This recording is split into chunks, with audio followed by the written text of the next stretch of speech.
موسیٰ علیہ السلام کے بعد دو عظیم نبی داؤد اور سلیمان علیہ السلام تشریف لائے۔ بنی اسرائیل 40 سال تک وادی تیہ میں سرگرداں رہے، یہاں تک کہ ہارون علیہ السلام اور پھر موسیٰ علیہ السلام کی وفات ہو گئی۔ ان کے بعد بنی اسرائیل کی باغ ڈور یوشع بن نون علیہ السلام نے تھام لی۔ آپ یوسف علیہ السلام کی اولاد میں سے تھے۔ آپ نے ہر ممکن حد تک بنی اسرائیل کے معاملات کو درست کیا۔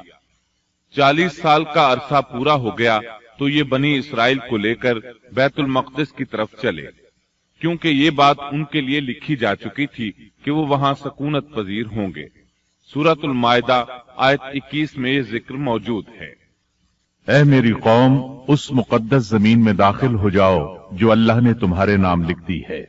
مقصد یہی تھا کہ ایلیا شہر ان کا مسکن بنے اور وہ اس میں حکومت کریں۔ انہیں میدان تیہ میں محصور ہونے کی سزا اس بنا پر ملی تھی کہ وہ یہاں کے زبردست اور جنگجو لوگوں سے ڈر کر شہر میں داخل نہیں ہوئے تھے۔ 40 سال تک واعظ و نصیحت کی وجہ سے وہ اس میں داخل ہونے کا پختہ عزم کر چکے تھے، اس لیے شہر میں داخل ہو گئے۔ پچھلے حکم کا انکار کرنے والے اور بچڑے کی پوجا کرنے والے ہٹ دھرم لوگ مر کھپ چکے تھے۔ اس وقت کے لوگ ان کی نسل سے پیدا ہوئے تھے۔ ان میں ایک بھی شخص ایسا نہیں تھا جس نے بچڑے کی عبادت کی ہو۔ جب یہ لوگ یوشع بن نون علیہ السلام کی قیادت میں مقدس شہر کی طرف جہاد کے لیے چلے اور وہاں پہنچے تو دشمن ابھی تک موجود تھا۔ بنی اسرائیل نے 6 ماہ تک ان کا محاصرہ جاری رکھا۔ وہ زبردست جنگجو قوم تھی۔ بنی اسرائیل سے ان کا آخری معرکہ جمعے کے دن ہوا۔ یہ لوگ ہفتے کو لڑائی نہیں کرتے تھے کیونکہ یہ دن ان کی عبادت کا تھا۔ اس دن عبادت کے علاوہ ہر کام حرام تھا، لڑائی بھی ممنوع تھی۔ عصر کے وقت معرکہ ہوا۔ بنی اسرائیل بڑی حد تک کامیابی حاصل کرتے آگے بڑھتے چلے گئے، لیکن اسی وقت سورج غروب ہونے کا وقت ہو گیا۔ اس طرح صورتحال نازک ہو گئی۔ بنی اسرائیل جمعے کی شام سورج غروب ہوتے ہی ہفتے کے دن کی عبادت شروع کر دیتے تھے۔ اب اگر سورج غروب ہو جاتا تو وہ لڑائی بند کرنے پر مجبور ہو جاتے۔ اس طرح ان کی فتح درمیان میں رہ جاتی۔ اس موقع پر یوشع بن نون علیہ السلام نے سورج کی طرف دیکھا اور بولے، تو بھی اللہ کی طرف سے مقرر کردہ ہے اور میں بھی اللہ کی طرف سے مقرر کردہ ہوں۔ یعنی ہم دونوں ہی اللہ تعالی کی مخلوقات میں سے ہیں اور اللہ کے حکم کے پابند ہیں۔ پھر آپ نے یہ دعا کی، اے اللہ، اسے ہمارے اوپر روک دے۔ رسول اکرم صلی اللہ علیہ وسلم کا فرمان امام احمد رحمت اللہ علیہ نے بیان کیا ہے۔ آپ صلی اللہ علیہ وسلم فرماتے ہیں، سورج کسی بشر کے لیے نہیں روکا گیا سوائے یوشع بن نون کے۔ جبکہ انہوں نے بیت المقدس کی طرف سفر شروع کیا تو ان دنوں میں یہ واقعہ رونما ہوا۔ سورج کا اسی جگہ رک جانا اللہ تعالیٰ کا ایک عظیم معجزہ تھا۔ سورج اس وقت تک رکا رہا جب تک کہ فتح حاصل نہ ہو گئی اور وہ بیت المقدس میں داخل نہ ہوئے۔ یوشع علیہ السلام نے انہیں حکم دیا کہ رکوع کی حالت میں دروازے سے گزرو اور زبان سے کہو حطۃ، اے اللہ ہمارے گناہ معاف فرما دے۔ مطلب یہ تھا کہ گزشتہ سالوں میں ہم سے جو غلطیاں ہوئیں ان سے ہمیں پاک فرما۔ اللہ تعالیٰ سورۃ البقرہ آیت 58 میں فرماتے ہیں، اور اس وقت کو یاد کرو جب ہم نے تم سے کہا کہ اس بستی میں داخل ہو جاؤ اور جو کچھ جہاں کہیں سے چاہو با فراغت کھاؤ پیو اور دروازے میں سجدے کرتے ہوئے گزرو اور زبان سے حطۃ کہو، ہم تمہاری خطائیں معاف کر دیں گے اور نیکی کرنے والوں کو اور زیادہ عطا کریں گے۔ القدس فلسطین کا دارالخلافہ تھا۔ یہاں ہر طرف سے پھل آتے تھے، خود بھی زرخیز علاقہ تھا۔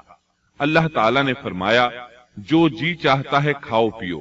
جب اس نئی نسل کو یہ حکم ملا تو اپنے آباء و اجداد کی طرح انہوں نے بھی نافرمانی شروع کر دی۔ ان کے دلوں میں ایمان تو تھا لیکن مضبوط نہیں تھا، اسی وجہ سے وہ یوشع علیہ السلام کے ساتھ مذاق کرنے لگے اور حطۃ کی بجائے حنطۃ فی شعرۃ کہنا شروع کر دیا۔ اس کا مطلب ہے گندم اپنی بالی کے اندر، اور بغیر سجدہ کیے اندر داخل ہو گئے۔ اس بارے میں اللہ تعالی سورۃ البقرہ آیت 59 میں فرماتے ہیں، ان ظالموں نے اس بات کو جو ان سے کہی گئی تھی بدل ڈالا۔ اس بات سے ان کی ہٹ دھرمی اور سرکشی کا بخوبی اندازہ لگایا جا سکتا ہے، اور اس بات کا بھی اندازہ لگایا جا سکتا ہے کہ احکام الہی کے ساتھ استہزاء و مذاق ان کے لیے معمولی حیثیت رکھتا تھا۔ یہ حقیقت ہے کہ جب کوئی قوم اخلاق و کردار کے لحاظ سے اس قدر زوال پذیر ہو جائے تو وہ احکام الہی کے ساتھ اسی طرح کا سلوک کرتی ہے، اور جب کسی قوم کی حالت اس حد تک خراب ہو جائے تو اس پر اللہ کی طرف سے عذاب ضرور نازل ہوتا ہے۔ چنانچہ ان پر بھی عذاب الہی کا کوڑا برسا۔ اللہ تعالی سورۃ البقرہ آیت 59 میں فرماتے ہیں، ہم نے بھی ان ظالموں پر ان کے فسق اور نافرمانی کی وجہ سے آسمانی عذاب نازل کیا۔ ان لوگوں نے اپنی ہٹ دھرمی کی وجہ سے اللہ کے احکامات میں تبدیلی کی، اس طرح آیات الہیہ میں تحریف کا دروازہ کھلا، اور یہ لوگ تورات اور کلام الہی میں تبدیلیاں کرنے لگے۔ بنی اسرائیل میں یہ سلسلہ اس وقت سے شروع ہوا، نتیجہ یہ کہ ان پر عذاب نازل ہوا۔ صحیح مسلم میں نبی کریم صلی اللہ علیہ وسلم کا ارشاد گرامی ہے، طاعون ایک عذاب ہے جو بنی اسرائیل پر یا تم سے پہلے کسی امت پر بھیجا گیا۔ چنانچہ بنی اسرائیل پر عذاب نازل ہو گیا، اس کی وجہ سے ایک ہی دن میں 20,000 افراد لقمہ اجل بن گئے۔ یہ دیکھ کر وہ اللہ سے پناہ مانگنے لگے۔ کس قدر عجیب لوگ تھے، اللہ کی آیات کو مذاق کا نشانہ بنایا، کلام الہی میں تحریف کی، اس کے نتیجے میں طاعون نے دبوچ لیا تو معافیاں مانگنے لگے۔ بہرحال اس طرح ان کی زندگی فلسطین میں شروع ہوئی۔ ان پر کچھ حاکم حکومت کرتے رہے تاکہ ان کے دنیاوی معاملات سلجھ جائیں۔